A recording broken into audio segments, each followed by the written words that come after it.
All right, welcome on into the Wolverine.com signing day live edition, our podcast. Thank you to all the people watching. They're starting to file in now on our YouTube channel. Go ahead and give us a like there. Subscribe to the channel as well for more content. EJ had, 10, 15 videos today with yourself interviewing different signees. So those are fantastic. Go check those out on the site. We also had Zach Libby, who was live at Jyaire Hill, 4-star signees ceremony today. So go get all that content. Also join us at thewolverine.com. $10 gets you premium access until next football season, the 2023 season. So really, these guys that signed today will be Michigan Wolverines full go heading into the 2023 season. So go and do that. Thank you to all the people in the comments already. We got Kick and Chicken says, let's go blue. We'll take some super chats, but we're mostly just going to discuss the Michigan signing class, 2023 class. So far is in the books for early signing day. Michigan with a couple targets to go. And EJ, we can mention that as well. I know you've talked a lot about it. But it's been a busy day. Michigan sits at 18th in the national rankings, as the YouTube viewers can see there. A little better than where things were hovering most of the cycle. EJ, I'll throw it to you just for, kind of overall thoughts on this class and what happened today, because Michigan added a couple guys in 4-star receiver Carmelo English, and as we mentioned, 4-star corner Jyaire Hill, who didn't have Michigan in his top 5, but was maybe doing a little bit of a troll job there, and the Wolverines end up on top. Yeah, I mean, it could have been worse. For as much as, the fans complained on the board and even myself calling it more of a disappointing class. I mean, they did close with English, who is a top 200 player on the consensus. They closed with Jyaire Hill, who's a top 200 player on the consensus as well. So those were two major late additions. And you look ahead at the late period, and there's still a couple of guys out there. 5-star athlete Nicholas Harbor is still out there. If Michigan can manage to add him, I mean, they could slowly creep into the top 15. There's still Jamel Howard out there. There's a couple of other guys that Michigan is tracking as well. So there's still time in the late period for maybe a few more additions to bolster that ranking. Look, overall, the class isn't amazing. There isn't a lot of top end talent. Michigan only has one top 150 signee, according to the consensus, and that is Edo. Only 4 top 200 signees, with Jyaire Hill, Carmelo English, and Cole Cabana all being ranked between 190 and 200. So it's definitely interesting. I think, Clay, you are the more of the historian than I am, but this is the lowest ranked class that Jim Harbaugh has had since 2018, correct?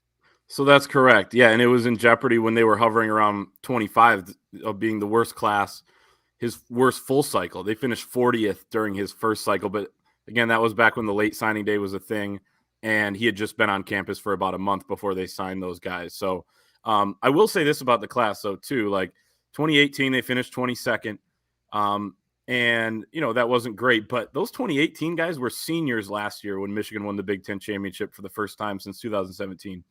There were guys in there like Aiden Hutchinson and others. His class really laid that foundation for some success, and really the success Michigan's still having right now. So it's not all doom and gloom just because they're finishing around here. At the same time, you would have loved to finish higher, but I think it's worth noting as well. But yeah, you're right.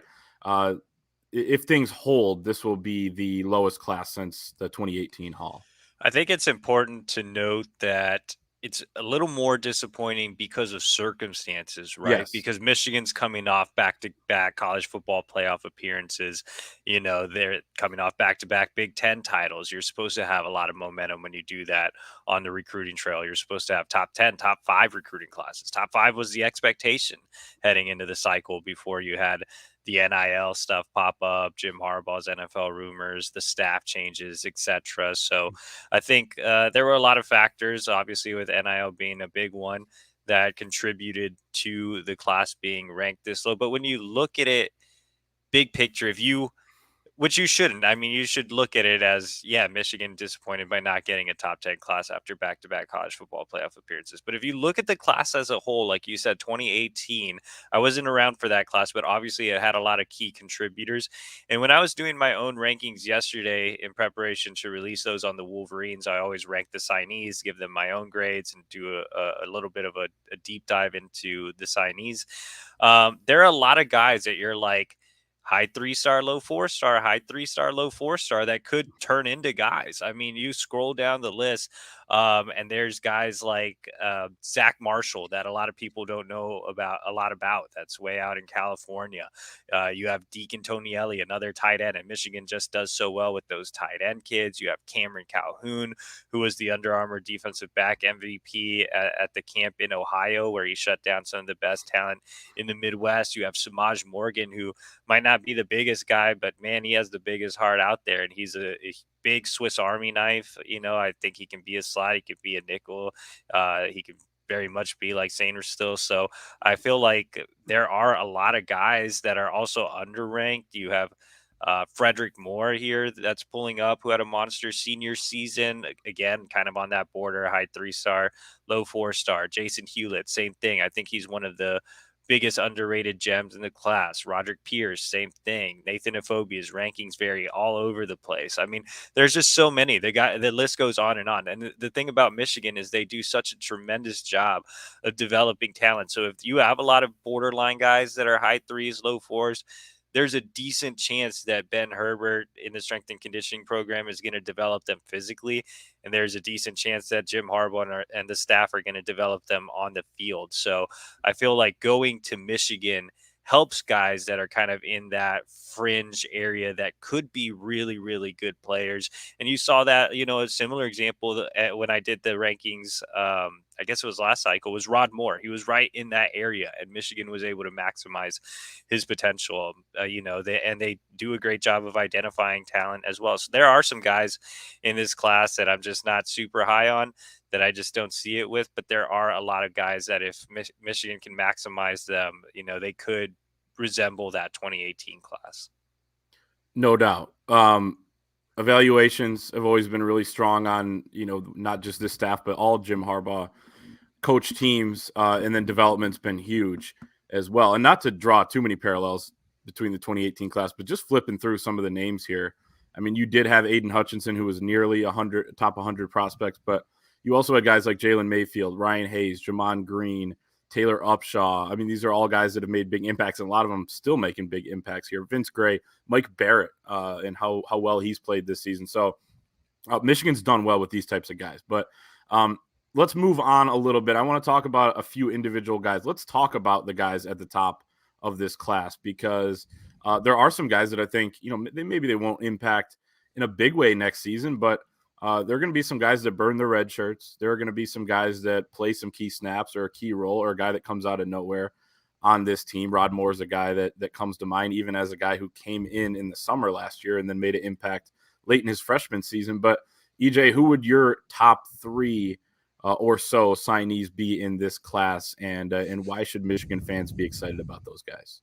Yeah, definitely. Before we dive into that, I want to remind you guys, you can do a super chat. We're not taking regular questions in the box for those that are joining. I see we have a lot more viewers than when we started. So we're only taking super chats since this is more of the structured signing day recap show. Hope you guys enjoyed the noon show despite some weird headphone issues I was having. But we'll be back next week with the regular shows, but this is the straight podcast. So if you want a question answered, you do have to super chat, and that money does go towards our travel, both for recruiting and for team purposes. So Clay can enjoy his time at the Fiesta Bowl eating tacos. But now, to answer Clay's questions, guys that are at the top of my list individually, I mean, the list starts with Jyaire Hill. He's been one of my favorite prospects, and since I had a chance to see him back when he was a junior, Michigan first offered him. I was living in Chicago and made the short drive down to the south side where he was playing. And he was super explosive on the offensive side of the ball. took a wildcat quarterback snap and dashed 60 yards for a touchdown. And I was like, wow. And like that one play was like, man, I love Jyaire Hill. Also had a punt return for a touchdown, made several plays on defense. He was so fun to watch that I went back and saw him again later that fall just because I loved his game overall. And it was definitely quite the wild ride to follow him throughout the last year and a half. That recruitment had a lot of twists and turns between Michigan and Illinois, and here even down the stretch, Michigan being left out of the top 5 graphic. But, for all that drama, Jyaire Hill is a ball player, man. He's a ball hawk in the secondary, a guy that played a lot of safety at Kankakee, more so he could roam around and make plays. He has great natural instincts, makes great plays on the ball, loves to come downhill and smack people. So he's going to be a very willing tackler at the corner spot. He has that height and length that you desire, 6'2.5", 185 pounds, with a really thin frame, has a chance to bulk up and add some good muscle mass. Runs a 10.87 100 meter. That was actually ran as a junior, so he's even faster now. I would have been expecting him to run in the 10.7s, especially with how seriously he takes track. He led Kankakee to the state track meet in multiple events last year as a junior. So he has that size, he has that speed. I think he's a perfect complement to a guy like a Will Johnson, who's a bigger, thicker corner that's more of an elite technician. I think Jyaire is more of a raw athlete that brings a little more athleticism than Will, but obviously Will being such a stud as a freshman, you can't get better technique and just overall physicality than Will. But their styles just complement each other so well. It would be awesome to see Jyaire on one side and Will on the other side as two young elite level cornerbacks. If Michigan does lose DJ Turner and Jamon Green, that leaves Will as the only guy with experience, with true game experience. So I think Jyaire would have a chance, barring an addition from the portal, to potentially start as a true freshman. So Jyaire is my number one guy. The other guys that are high on my list, Evan Link. Love Evan Link, man. I think he's really undervalued. He's only ranked like in the top 275 to 300 range on the consensus, but he had a dominant offensive line performance when I saw him in game this year. Did really, really well against 5-star athlete Nicholas Harbor, who was serving as a pass rusher in that game. And you see On3 has him ranked pretty appropriately as the number 134 overall prospect. And it was kind of the same thing when I went out to see Zach Zinter, for example. His in-game was so dominant that I was like, man, there's no way Zach Zinter is not like a top 100 prospect. Evan Link's not quite at Zinter's level from that perspective, but he's pretty close. He's one of the best offensive linemen I've evaluated in my decade-long time of doing this from an in-game perspective. He's super impressive technically. He's a really high IQ guy. He understands what defenses are trying to do. He plays at a really high level in the DMV, one of the strongest leagues nationally. So he goes up against Division I level guys all the time. I mentioned him going up against Harbor, also went up against Jason Moore and guys like that. So I think that Evan Link, when you look at his frame, he's 6'6", 290. He can play left tackle or right tackle. He has a really nice lower half. He can still add some muscle mass and weight to his upper half. I think once Ben Herbert gets his hands on him, he'll turn him into a monster. Elite in pass pro, run blocking. He blocks with a nasty streak, which you don't often see from guys that are more pure pass pro tackles, but he loves to mix it up in the run game and bury people. And that's something that really just stood out to me, man. He was just absolutely killing guys on down blocks and just loving punishing guys. And it's so different from his personality off the field because he's really quiet, smart kid, wants to major in engineering, like a perfect student in the classroom. So I think Evan Link is a great fit at Michigan. And then lastly, Eno Etta, being the second highest on the consensus. Just a guy that was dominant against lower level competition in Texas, did everything he was supposed to do. Yeah, I think he had like 150 tackles and like some insane like 20 sacks or something. But when I saw him live, I mean, it was like unfair. He was just ragdolling kids. He's 6'5", 260 pounds. So he already has the physical look. I'm not sure how much else, his body will shape out. I think that from a physical standpoint, he's ready to go. I still think he's a little raw technically. He's only been playing football for like 3 years. So there's still some things he can develop in that regard, just pass rushing moves, hand placement, things like that. But he's great at pinning his ears and getting after the quarterback. He's already developed a really good relationship with Mike Morris, who, probably won't be on the roster, but, still just having him as a little bit of a mentor as he transitions to college, I think will definitely help. And I think he's a similar type of player, and he's going to develop really well under Mike Elston. But yeah, I think those are the guys that would be the three at the top of the board. But I would say, and you look at Etta in these highlights, it's just funny to watch him. He's so fast at that size too. Should have scored, I know. But no, I mean, the other guys that definitely stand out as well that you could make an argument for, Carmelo English, who was a great late ad today. I think he can be a difference maker in the slot or out wide. And then Cole Cabana, 10.55, 100-meter speed. He's going to see time as a true freshman, whether it's in the backfield competing for RB2 touches with CJ Stokes, or lining up in the slot, or out wide, or as a return man. There's so much you can do with a guy that's that fast. No doubt.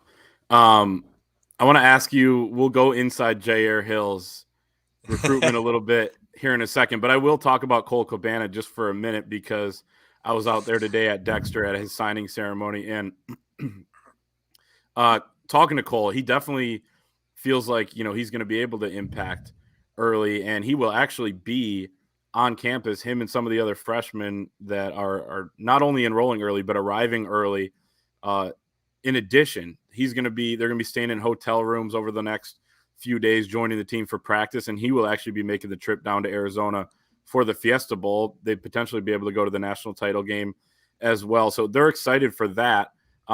But he watches Donovan Edwards, he says, and sees what he's able to do, catching the ball out of the backfield, but also lining up out wide, now becoming a feature running back with Blake Corum out for the season with an injury. And he feels like his game is really similar, in terms of being versatile and being able to do different things out of the backfield. So he called it a running back's dream to play under Mike Hart and to play for Michigan in this system. He likes how much they run the ball, as any running back should, which makes it a little more surprising that they haven't done a little better in running back recruiting. But excited to watch Cole, I think, in this class. Kind of one of those guys that seems like a leader as well in the class. So definitely, a guy that we could see on the field next year. Like you said, find a way, right? So let's go inside the Jyaire Hill recruitment, though, EJ, because it's been a weird one. I mean, some people were talking. Our Chris Ballas over on the Wolverine.com message board was saying, hey, what's your favorite signing day memory to all the people out there? And there are a lot of people out there that have been following recruiting since they had to call the 900 numbers or whatever. And and some people in that thread were saying this Jyaire Hill one, if we get him, might be my favorite, because it's crazy. These days you see him, 2 days ago, put out a top 5. And he says, I don't remember all the schools, but, Purdue, Illinois, Missouri was in there, Kentucky, and maybe one more. Not Michigan, who was considered the leader. I mean, you had a pick in for him, I believe, there. Just tell us what happened. How did this go down? Because as you mentioned earlier, you were on the air earlier at noon, but that was before this thing wrapped up. And now Jyaire Hill is in the fold. Yeah, I definitely wouldn't say it's as crazy as the Xavier Worthy recruitment, which no, I'm that's sure true. brings back painful memories. But the topic there was best memory. Yeah. That wasn't a best memory, but it was a memory. Pulling over and Pawpaw to get gas and having the Dudek early enrollment fiasco to Gaddis and the moms and all types of stuff we don't need to get into. Let's go to some good memories. Let's go with Jyaire Hill. No, man. I mean, look, it was a really weird recruitment in the sense that Jyaire Hill was projected to Michigan very early. Even when I first saw him, as a junior, actually Courtney Morgan, Michigan's old director of recruiting, was on him really early, as was Ron Bellamy, since Ron Bellamy was a safeties coach at that time.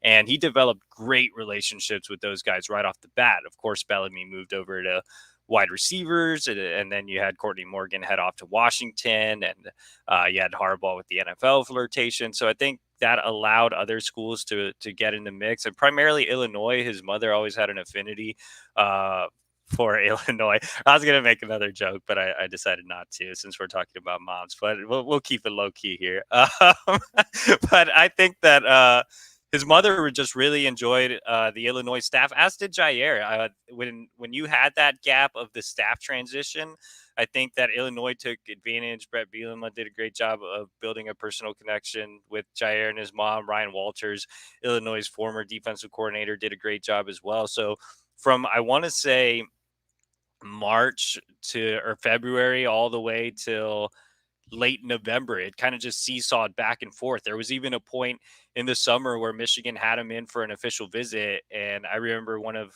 the program sources texting me and saying, yeah, it's just not going our way. Like they just weren't feeling it. And then, a month later, it was like, oh, we're back in it with Jyaire Hill. So it just kind of seesawed back and forth between those two schools.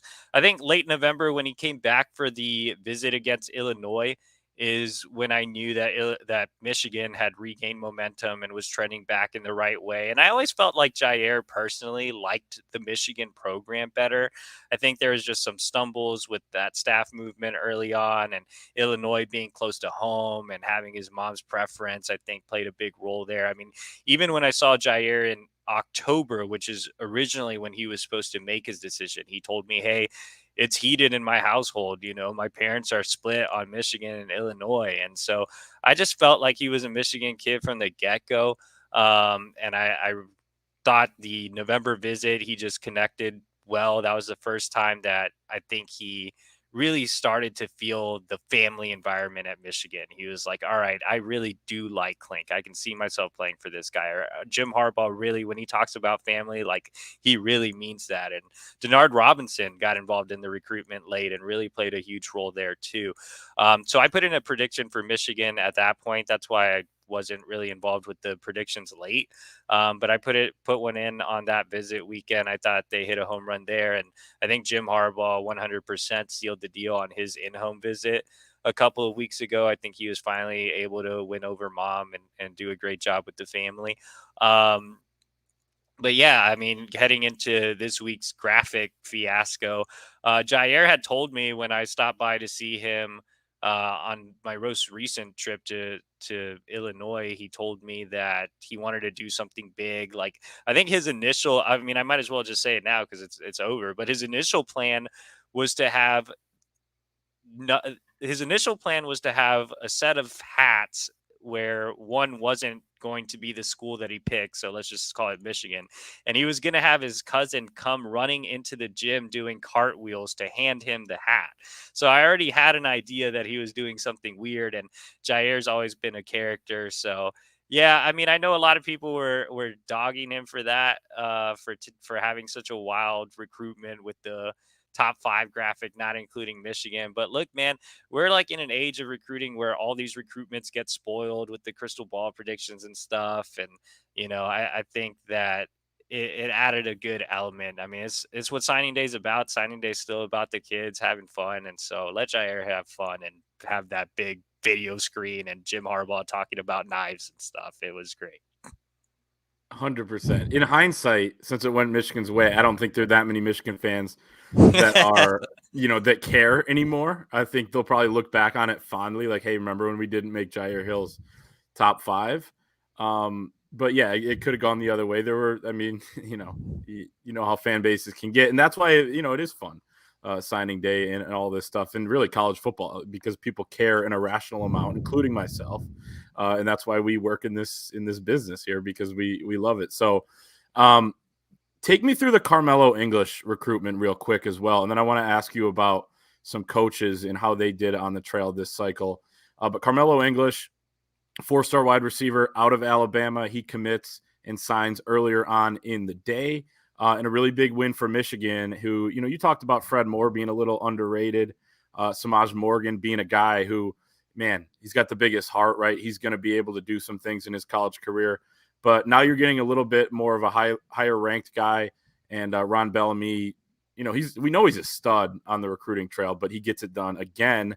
And remember, it was a year ago, almost to the day, when Darius Clemens was reeled in by Ron Bellamy late as well. So he kind of has that, that touch. It seems like when it comes to striking a chord late.